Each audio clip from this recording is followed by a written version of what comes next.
누가복음 12장 13절에서 21절입니다.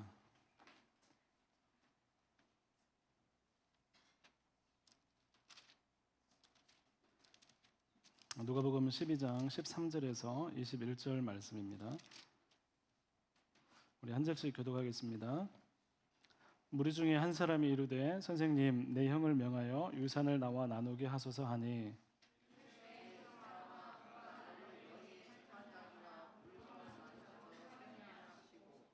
그들에게 이르시되 삼가 모든 탐심을 물리치라. 사람의 생명이 그 소유에 넉넉한 데 있지 아니하니라 하시고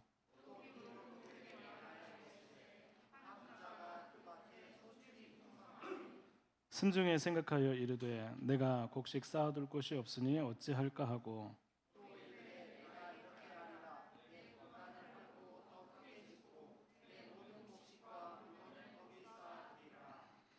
또 내가 내 영혼에게 이르되 영혼아, 여러 해 쓸 물건을 많이 쌓아두었으니 평안히 쉬고 먹고 마시고 즐거워하자 하리라 하되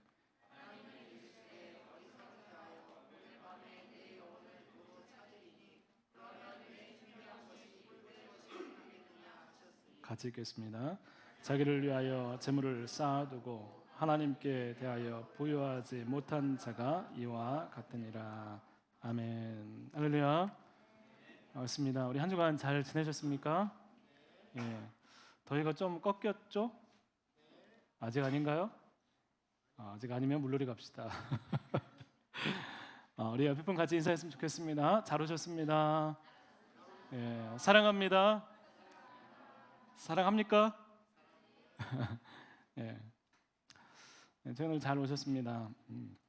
우선이 지난주 새벽에 차량 운행을 하거든요. 차량 운행을 새벽 예배 때 차량 운행을 하는데 라디오를 잘 안 듣는데 라디오가 켜져 있더라고요. 그냥 쭉 가고 있는데 그때 라디오에서 어떤 이야기가 하나 흘러나왔습니다. 그게 뭐냐면 리빙스턴이라는 사람에 대한 이야기였어요. 리빙스턴 아실까요? 데이비드 리빙스턴. 모르세요?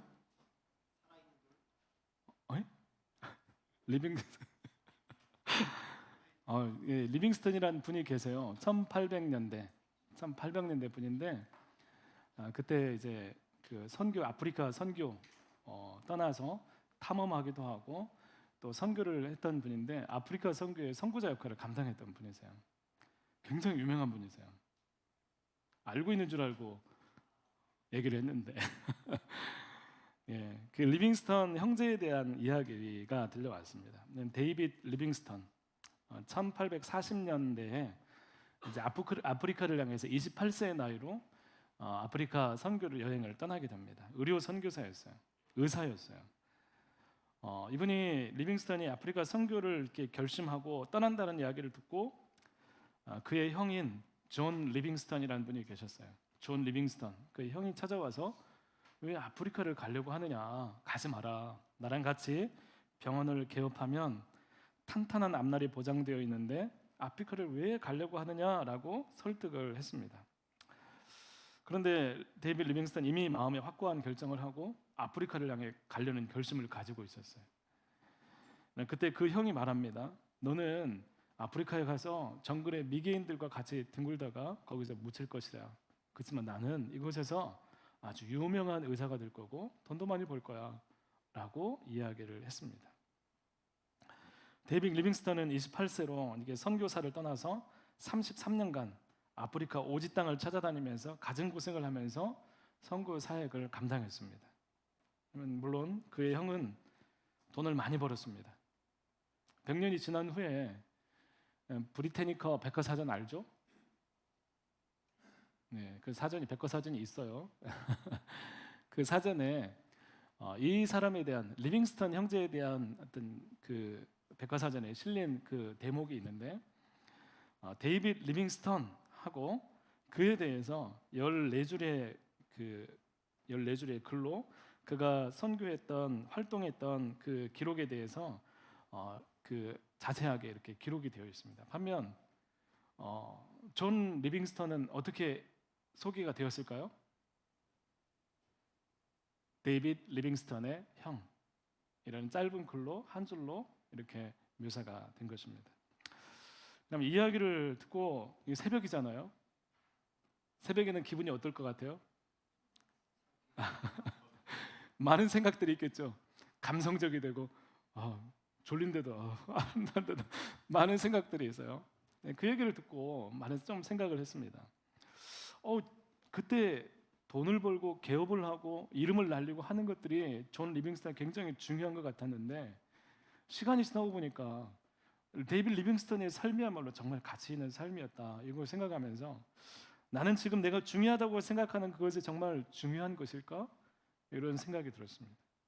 추구하는 삶의 가치가 정말로 세월이 지나도 유효한 영원한 가치로 살아가고 있을까? 지금은 맞는데 나중에는 틀린 삶, 지금은 괜찮은데 나중에는 세월이 지나면 후회하는 삶을 살고 있지는 않을까? 이런 생각이 들었습니다. 그러면 지금까지 그랬어요.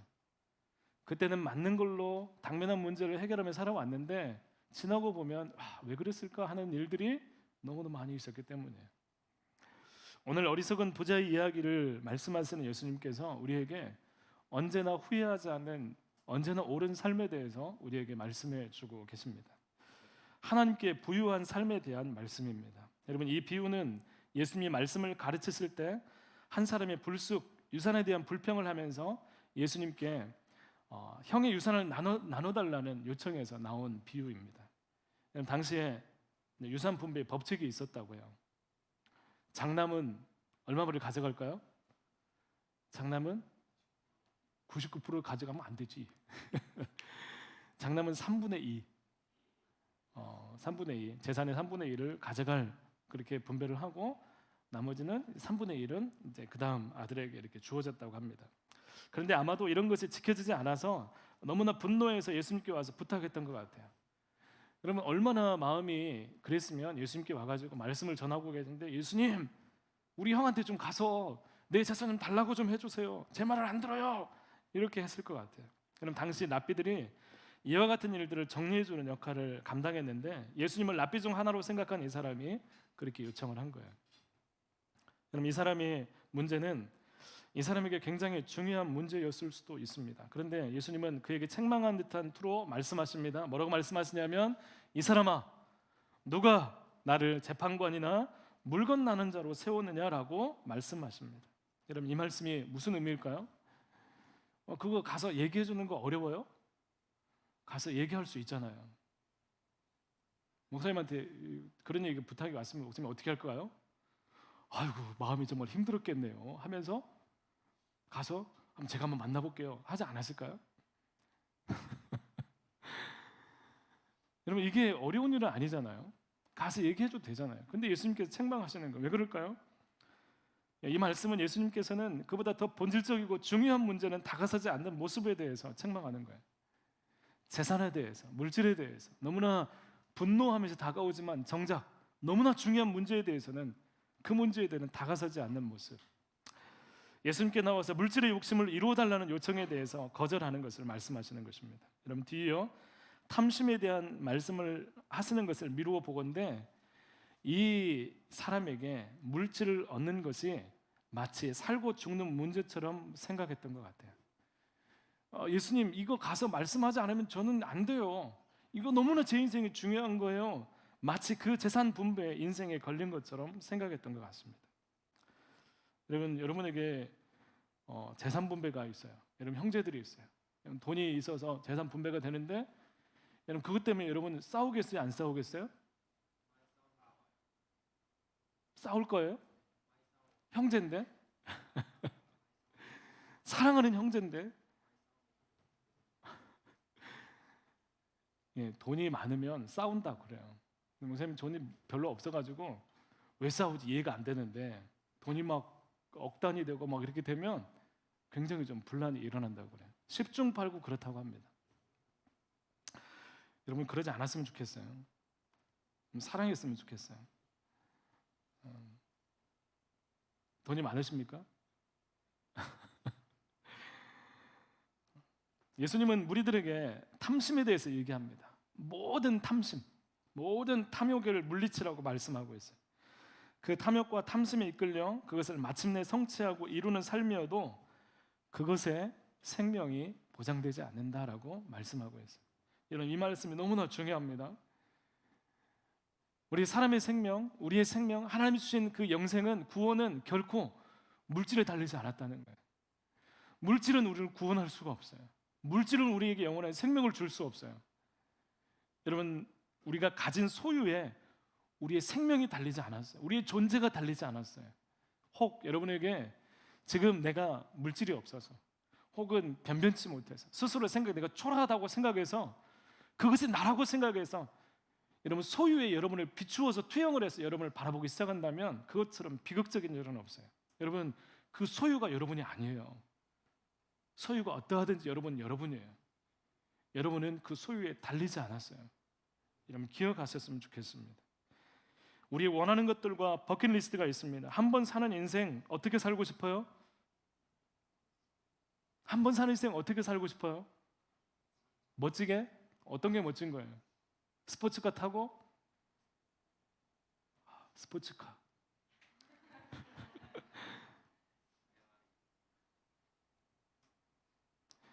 좋은 집? 누구나 꿈꿀 만한 그런 삶을 살아야 인생이지 하는 생각으로 살아가겠지만, 예수님께서 말씀하십니다. 그런 생각을 가지고 있는 우리에게, 그것이 어쩌면 당연하다고 생각하는 우리에게, 양보할 수 없다고 생각하는 우리에게 예수님 말씀하십니다. 예수님은 그 인생에 정말로 생명이 있느냐 없느냐, 이것이 가장 중요한데 생명이 없다면 그와 같은 것은 아무런 소용이 없다라고 말씀하고 있습니다. 이 생명은 하나님이 주시는 영원한 생명을 말하는 것입니다. 이 땅의 것들이 탐심, 물질에 대한 탐욕으로 사는 삶은 결코 생명을 얻을 수 없습니다. 여러분, 하나님의 생명은 이 땅의 방법으로 절대로 얻을 수 없어요. 여러분, 직장이 있죠? 또 직장을 나가고 뭔가를 추구하고 있죠? 돈을 많이 벌려고 하죠? 부자가 되려고 하죠? 그런데 여러분, 그것을 위해서 살아가면 결코 하나님과 만날 수가 없어요. 골로새서 3장 5절 말씀에 보면 탐심은 우상 숭배다라고 말씀하고 있어요. 여러분, 우상 숭배를 하면서 생명을 얻을 수 없어요. 여러분, 예수님은 무리들이 깨닫기를 원하셨습니다. 재산을 누가 더 많이 얻느냐는 분쟁이 있고, 물질의 가치가 곧 삶의 질을 결정하는 것이 당연하다고 생각했던 그 시대의 사람들에게, 또 세상의 물질이 여전히 막강한 영향력을 끼치면서 모든 사람이 돈을 집중하는 이 시대를 살고 있는 우리들에게 그런 삶을 살지 말라고 말씀하고 있어요. 돈이 목적이 되는 삶, 돈의 소유에 눈이 멀어서 다른 것이 보이지 않는 삶, 그런 삶을 제발 살지 말라고 말씀하고 있습니다. 거기 생명이 없다. 영원한 생명인 구원은 그와 같은 삶이 있지 않다고 말씀하고 있습니다. 그러면서 비유를 말씀하십니다. 어리석은 부자의 비유입니다. 그런데 사실 처음부터 어리석다고 말씀하지 않아요. 어떤 부자가 있었어요. 한 부자가 밭에 소출이 풍성한 것을 보고 마음에 계산하기 시작합니다. 곡식은 이미 곡간에 가득 차 있는데 이제 앞으로 얻을 소출이 굉장히 많이 있는 거예요. 그러면서 계산이 되는 거예요. 어떻게 하지? 어떻게 저장하지? 이거 한 번 생각한 게 아니고 계속 생각을 하는 거예요. 야, 이거 어떻게 하지? 너무너무 많은데 어떻게 저장하지? 이런저런 생각들을 하게 되는 거예요. 그리고는 결론 내리기를, 이 곡간을 헐고 더 크게 지어서 모든 곡식과 물건들을 거기에 쌓아두려는 계획을 세우게 됩니다. 그리고 말합니다. 내 영혼아, 열에 쓸 물건을 많이 쌓아두었으니 평안히 쉬고 먹고 마시고 즐거워하자 하리라, 이렇게 얘기를 하고 있습니다. 여러분, 이 사람이 어리석게 보입니까? 자, 목사님 보세요. 여러분, 이 부자는 어리석은 사람입니까? 지혜로운 사람입니까? 유능한 사람입니까? 어떤 사람이에요? 닮고 싶은 사람입니까? 되고 싶은 사람입니까? 워너비 부자. 부자 되세요. 여러분, 이 사람은 어리석게 보이지 않아요.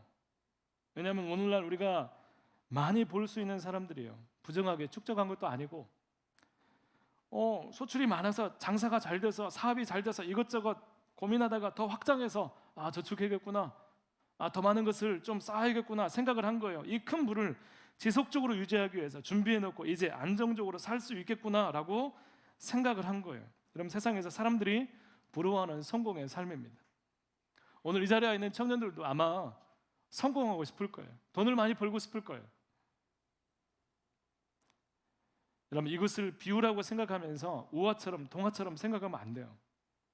그럼 오늘 주변에 우리의 생각 속에, 세상 속에 너무나 당연하게 살아가는 우리 인생과 가치관과 삶의 태도를 대변하는 비유입니다. 이 부자는 우리의 모습들이에요. 이스트의 모습들이에요. 아무런 문제가 없는 거예요. 와, 좋겠다.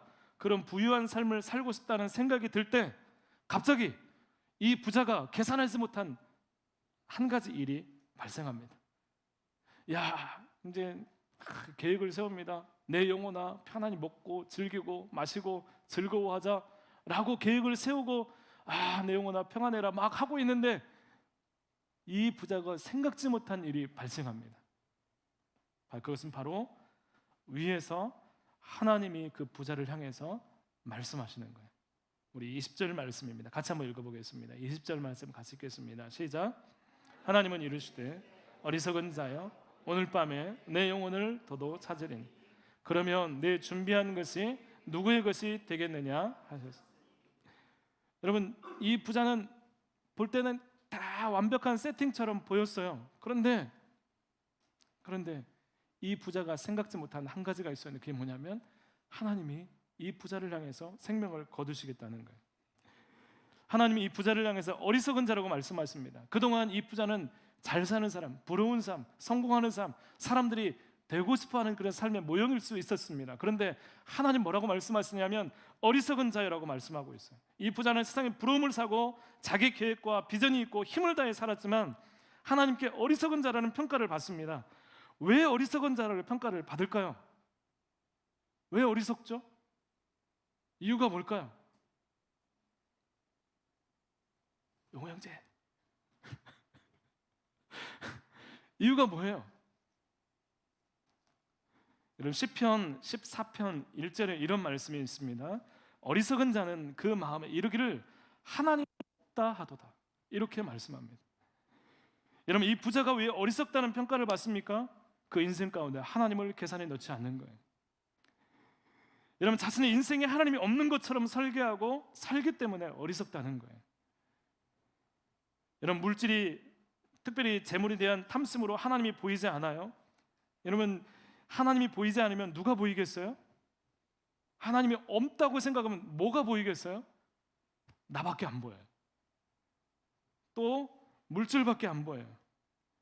그것이 이 땅의 성공이 가장 중요하게 생각이 됩니다. 마치 자기가 모든 것을 이루고 자기의 재산이고 자기의 뜻대로 될 것이고 내가 세운 계획은 반드시 이루어질 것을 확신을 가지고 나가고 있고 그 모든 계획들과 생각들이 가득하게 됩니다. 인생은 한 번 사는 것이고 그 인생을 즐기는 것이 곧 성공이다라는 도식이 그 마음에 가득하게 채워진 그런 모습입니다. 그런데 하나님은 그것이 성공이고 사람들에게 부러움을 받는 것이어도 하나님이 없으면 어리석은 자라고 평가하고 있습니다. 사랑하는 청년 여러분, 어리석은 자여라고 말씀하시는 하나님의 음성에 무게감이 느껴질 수 있기를 바랍니다.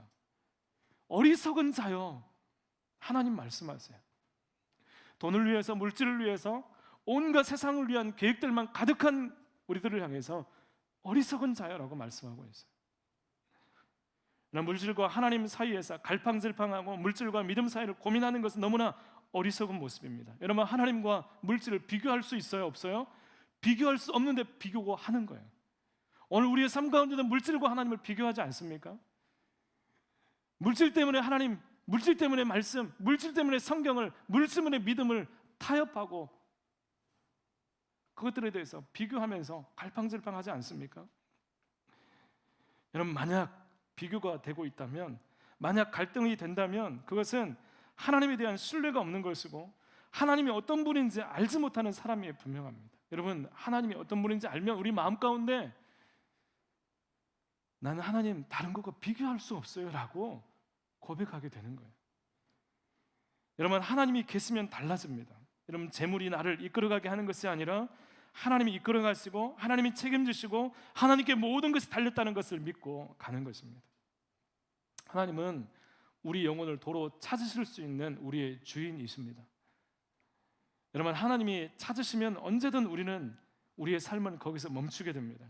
하나님이 등장하기 전에 이 사람은 이상이 없었어요. 괜찮아요. 문제가 없었어요. 누구도 터치하지 않았어요. 그런데 하나님이 개입하시자마자 그 삶은 드디어 문제투성이의 삶이 되기 시작하는 거예요. 여러분, 재물이 우상이 되어버린 모습입니다. 그 재물이 자신의 영혼의 평안을 가져다 둘 것이라고 착각했는데 오히려 그 물질 때문에 가장 중요한 하나님을 잃어버리고 이젠 재물이 주인이 되어서 그래도 문제가 없는 삶이 지속되고 있는 것입니다. 하나님 안 중요해요. 여러분, 하나님 중요합니까? 여러분, 하나님 중요해요? 중요합니까? 안 중요합니까?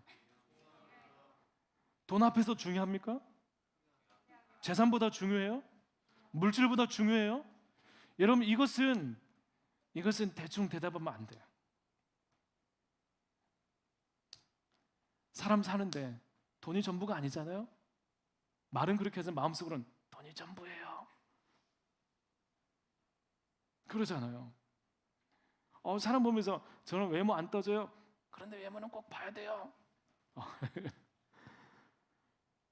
여러분, 물질에 대한 하나님 앞에서 물질에 대한 태도를 분명히 하지 않으면 우리는 하나님을 제대로 그 하나님의 그 풍성하신 하나님에 대해서 하나님께 모든 걸 맡기는 것에 대해서 우리는 할 수가 없어요. 하려고 해도 안 되는 거예요. 하나님이 없어도 되는 삶이 이루어집니다. 물질이 그 부족함을 채워줄 것이라는 기대감으로 사는 거예요. 하나님께 찾아야 될 평강과 안정을 다른 곳에서 찾아요. 그게 우상이에요. 여러분, 인생이 잘 풀린다고 생각을 해보세요.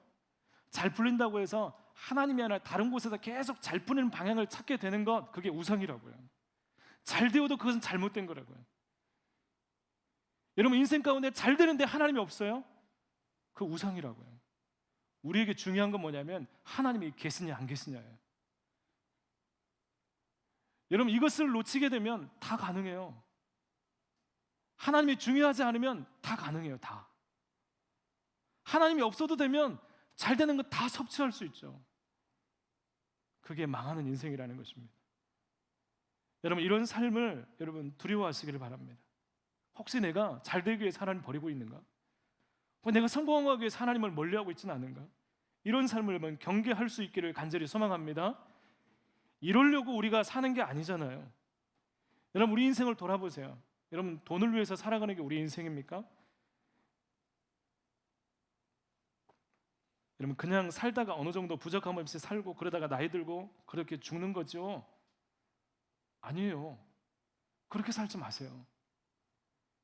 여러분, 그렇게 살아도 되는지 하나님을 찾으세요. 묻고 하나님 도와주세요. 하나님, 지금 내가 하나님 만나지지 않아서 다른 것이 우상으로 가득 차 있습니다. 하나님, 나를 만나주세요. 제가 어떻게 마음을 정하고 어떻게 분별하고 내 마음을 어떻게 설정해야 되는지 하나님 내게 깨닫게 해달라고 여러분 하나님을 찾으시기를 바랍니다. 치열하게 하나님 붙들고 나갈 수 있기를 바랍니다. 여러분, 돈을 찾는 것보다 더 치열하게 하나님께 나가서 하나님 붙들고 하나님을 찾으십시오. 여러분, 하나님 만나게 될 때, 하나님 우리 가운데 말씀을 주실 때, 우리 가운데 은혜 주실 때 우리는 비로소 그때 결단할 수 있게 되는 거예요.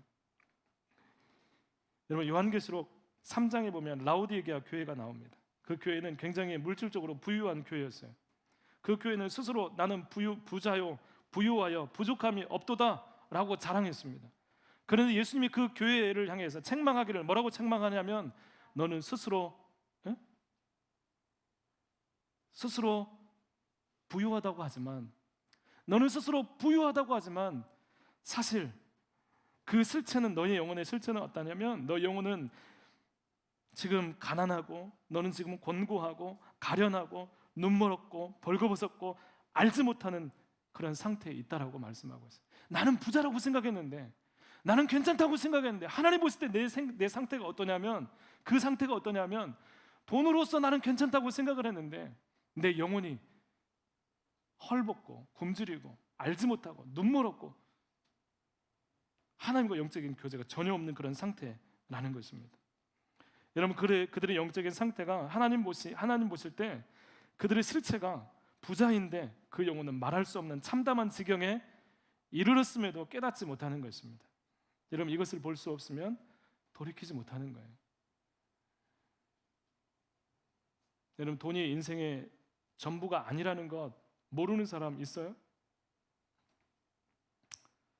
결코 돈이 목적이 되면 안 돼요. 이거 모르는 사람 있습니까? 근데 알지만 안 되잖아요. 알면서도 안 되는 삶을 멈출 수 없잖아요. 여러분, 알아도 안 돼요. 예배를 드리고 교회를 다녀도 이렇게 살아도 예배 끝나고 가면 또 돈 때문에, 돈을 위해서, 세상을 위해서 뭔가 내가 그런 생각들로 가득한 삶을 살아갑니다. 알면서도 안 되는 삶을 멈출 수 없어요. 여러분, 이런 삶이 우리의 삶을 더욱 힘들게 하고 비극적으로 만드는 것입니다. 여러분, 스스로 어리석은 삶을 추구하면서 성경이 뭘 하든 하나님이 뭘 하든 이 땅에 맞게 살려는 욕망이 가득한 그 모습, 거기에 하나님이 없다, 하나님이 없으면 그것은 문제다, 이렇게 살면 안 된다 하는 것을 붙잡고 여러분 힘을 다해서 하나님을 찾을 수 있기를 간절히 소망합니다. 여러분, 예수님은 세상과 같은 그 삶을 또 그 세상과 같은 삶을 추구하는 우리 가운데 예수님은 그렇게 살지 말라고 오늘 우리에게 말씀하고 있어요. 여러분, 예수님이 우리에게 말씀하고 있다고요. 여러분, 그 당시에 사람들에게 탐심하지 말라고 말씀하신 것처럼 오늘 우리에게도 탐심은 어쩔 수 없죠, 돈은 어쩔 수 없죠, 재물은 어쩔 수 없죠 라고 생각한 우리에게 그렇게 살지 말라고 또 말씀하시는 거예요. 여러분, 세상과 똑같이 살면서 우리가 구별될 수 있어요? 세상과 똑같이 살면서 우리가 예수님 믿는 그 삶 가운데 우리가 무엇을 다르게 살아갈 수 있습니까? 여러분, 세상에서 부유한 자, 세상적인 것에 부자가 아니라 하나님께 부유한 자로 살도록 말씀하고 있습니다. 어떻게 그렇게 삽니까? 여러분, 어떻게 그렇게 삽니까? 여러분, 오늘도 예배하지만 여러분, 이 예배 가운데 여러분 하나님 만날 것을 여러분 기대하고 있습니까? 하나님을 찾고 있습니까? 하나님이 오늘 살아계셔서 우리가 기도하고 하나님을 찾으면 하나님 우리가 말씀하신다고 그럼 믿고 있습니까? 그걸 기대감으로 하나님께 나가고 있습니까? 여러분, 하나님을 만나지 않기 때문에 끊임없이 우리는 실패하고 무너지는 거예요. 사랑하는 청년 여러분, 하나님을 찾으면 돼요. 하나님이 기뻐하시는 삶의 목적을 두면 가능합니다. 하나님을 사랑하면 돼요. 여러분, 매 순간 하나님을 찾으십시오. 여러분, 하나님을 부르세요. 기도하세요. 여러분, 힘을 다해서 이렇게 살면 안 되는데, 여러분, 세상에 안 될 게 뭐가 있어요? 하나님이 없으면 안 될 게 뭐가 있냐고요. 세상에 모든 것이 가능해요. 근데 하나님이 계시면 안 되는 것은 안 되는 거예요. 아무리 성공해도 그건 아닌 거예요. 여러분, 이것을 깨달으려면 여러분 하나님이 계시냐 안 계시냐를 분명히 해야 된다고요. 여러분, 이곳에 있는 여러분들이 하나님이 계신가 안 계신가? 하나님 정말 계셔? 하나님 계실까? 아닌 것 같은데? 긴 것 같은데? 왔다 갔다 하면서 그런 순간 여러분 결단할 수 없는 거예요. 하나님이 계시냐 안 계시냐를 분명히 하십시오. 하나님이 계시다면, 아니 믿어지지 않는다면 계속 하나님을 찾으면서 그 하나님을 사모하면서 여러분 하나님께 나아갈 수 있기를 바랍니다. 여러분, 하나님의 가장 중요한 삶이 되면, 반드시 그런 삶을 사모하게 되면 하나님 우리에게 말씀해 주십니다. 돈이 목적이 아니라 하나님이 목적이 되어서, 여러분 하나님께서 여러분 가운데 돈을 주시고 물질을 주시고 막 그럴 수 있어요. 그때 이 돈에 막 얽매여서 어떻게 하자 하는 게 아니라, 막 혼자 쌓는 게 아니라, 여러분들에게 막 억지로 누군가를 도와줘, 누군가를 이렇게 하라, 이것도 있지만 하나님이 너무 사랑해서, 하나님이 너무 귀해서, 하나님이 살아계시기 때문에 하나님이 기뻐하시는 삶을 살라는 거예요. 그렇게 되면 여러분이 가지고 있는 재물과 물질들이 당연히 자연스럽게 이웃을 향해서 또 사랑하는 사람들을 향해서 흘러가게 된다는 것입니다. 여러분, 오늘 하나님께 부유한 삶을 살라고 말씀하고 있습니다. 여러분, 세상의 부유한 삶, 세상에 막 물질을 받고 막 사람들에게 이런 부유한 삶이 아니라 하나님께 부유한 삶, 하나님 영광을 위해 살아가고 또 사랑하는 사람을 위해서 베풀고 또 선교를 위해서 누군가를 위해서 돈을 지출하면서 생명을 구원하는 일들을 감당해 나가는 그런 삶을 통해서 하나님께 부유한 삶이 될 수 있습니다. 사랑하는 청년들, 여러분 삶에 하나님이 계십니까? 하나님이 지금 신경 쓰이고 계십니까? 그분의 뜻이 무엇인가 고민하고 내가 지금 어떻게 하기를 원하시는가를 참 골똘히 생각하면서 어떻게 하지 하면서 하나님의 그 일하심 가운데 정말 마음 가운데 마음 졸이면서 하나님의 뜻을 찾고 있습니까? 여러분, 하나님께 인정받고 싶은 그 마음, 하나님께서 내게 무엇을 원하시는가를 알기를 원하는 그 마음, 그래서 하나님께 뭔가를 맡기고 싶은 그 마음들이 여러분 가운데 있는지 생각해 보셨으면 좋겠습니다. 하나님을 의지하지 못하고 있다면, 어리석은 부자와 같은 삶을 살고 있다면 이 시간 그 모습들을 하나님 앞에 고백하면서 하나님 돌이킬 수 있게 해달라고, 하나님 내가 그렇게 살면서 탐심에 지금 그렇게 살아가면서 내 영적인 상태가 어떤지 보게 해달라고 기도하면서 하나님 앞에 돌이키고 하나님께 부유한 삶으로 이끌어줄 수 있도록 하나님께 간구하는 우리 청년들이 될 수 있기를 간절히 소망합니다. 아멘. 여러분, 돈 아깝죠? 네, 피땀 흘려 얻은 돈 아까워요. 물질 아깝죠. 그럼에도 불구하고 하나님은 거기에 매몰되지 말라고 말씀하고 있어요. 거기에 생명이 없다라고 말씀하고 있어요. 여러분, 이 부분은 여러분들이 정말 하나님을 찾으면서 하나님을 발견하고 하나님 은혜 가운데 거하게 될 때 이 부분은 자연스럽게 해결될 수 있습니다. 여러분, 하나님을 찾고 진짜 하나님의 살아계심을 경험하면서 오늘 예수님께서 말씀하신 것처럼 하나님께 부유한 삶, 하나님께 부유한 삶으로 이끌려질 수 있었으면 좋겠습니다. 우리 함께 같이 기도하겠습니다. 하나님 아버지, 감사합니다. 하나님,